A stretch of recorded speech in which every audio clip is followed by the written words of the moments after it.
വേനൽ ചൂടിൽ വലഞ്ഞ കേരളം. കൊല്ലത്തും പട്ടാമ്പിയിലും 2 പേർ മരിച്ചത് സൂര്യാഘാതമേറ്റെന്ന് സംശയം.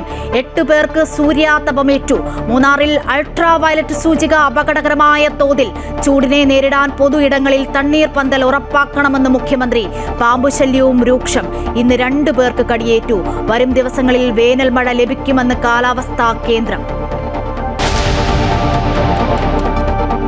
ചൂട് കൂടിയതോടെ സംസ്ഥാനത്ത് വൈദ്യുതി പ്രതിസന്ധി രൂക്ഷം. അപ്രഖ്യാപിത നിയന്ത്രണത്തിൽ വലഞ്ഞ് ജനം. പലയിടത്തും പ്രതിഷേധം. അപ്രഖ്യാപിത ലോഡ് ഷെഡിംഗ് ഇല്ലെന്നും ഓവർലോഡ് സമയത്തെ സ്വാഭാവിക നിയന്ത്രണം മാത്രമെന്നും മന്ത്രി കെ കൃഷ്ണൻകുട്ടി. വൈദ്യുതി ഉപയോഗം ജനങ്ങൾ സ്വയം നിയന്ത്രിക്കണമെന്നും മന്ത്രി. പൂരാവേശത്തിൽ തൃശൂർ. പൂരവിളംബരവുമായി തെക്കേ ഗോപുര നട തള്ളിത്തുറന്ന് നെയ്തലക്കാവിലമ്മ. നാളെ രാവിലെ മുതൽ ഘടകപൂരങ്ങളുടെ എഴുന്നള്ളത്ത്. മുണ്ടത്തിക്കോട് അപകടത്തിന്റെ പശ്ചാത്തലത്തിൽ പാറമേക്കാവ് ദേവസ്വത്തിന്റെ വെടിക്കെട്ട് ശാലയിൽ നടത്തിയ പരിശോധനയിൽ നിരോധിത സ്ഫോടക വസ്തുക്കളൊന്നും കണ്ടെത്തിയില്ല. അനുമതിയുള്ളതിനേക്കാൾ കൂടുതൽ അളവ് സൂക്ഷിച്ചതിനുള്ള കേസ് തുടരും. കോൺഗ്രസിൽ മുഖ്യമന്ത്രി ചർച്ചയ്ക്ക് വിലക്ക്. പരസ്യപ്രസ്താവന പാടില്ലെന്നും ലംഘിച്ചാൽ കടുത്ത നടപടിയെന്നും KPCC അധ്യക്ഷൻ.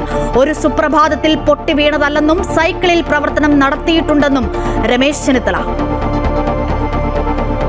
നമ്മുടെയൊക്കെ ജീവിതത്തിന്റെ ഓരോ ഘട്ടങ്ങളിൽ നമ്മൾ ഒരു ദിവസം നമ്മൾ സുപ്രഭാതത്തിൽ പൊട്ടിവീണമെന്നും അല്ല.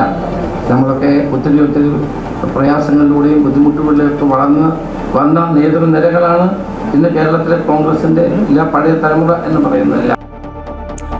കൊല്ലത്ത് കോൺഗ്രസ് സ്ഥാനാർത്ഥി ബിന്ദു കൃഷ്ണയെ തോൽപ്പിക്കാൻ RSP ഇടപെടലെന്ന് പരാതി. BJPയുടെ സർജിക്കൽ സ്ട്രൈക്കിൽ പ്രതിസന്ധിയിലായി ആം ആദ്മി പാർട്ടി. രാജ്യസഭാ MPമാർക്ക് പിന്നാലെ പഞ്ചാബിലെ MLAമാരും പാർട്ടി വിടുമെന്ന ആശങ്ക. 60-ലേറെ MLAമാരുടെ പിന്തുണയുണ്ടെന്ന് രാഘവ് ചദ്ദ. നേതാക്കളെ കൂടെ നിർത്താൻ ശ്രമങ്ങളുമായി കെജ്രിവാളിനെതിരെ വീണ്ടും വസതി മോടി പിടിപ്പിക്കൽ ആരോപണവുമായി BJP.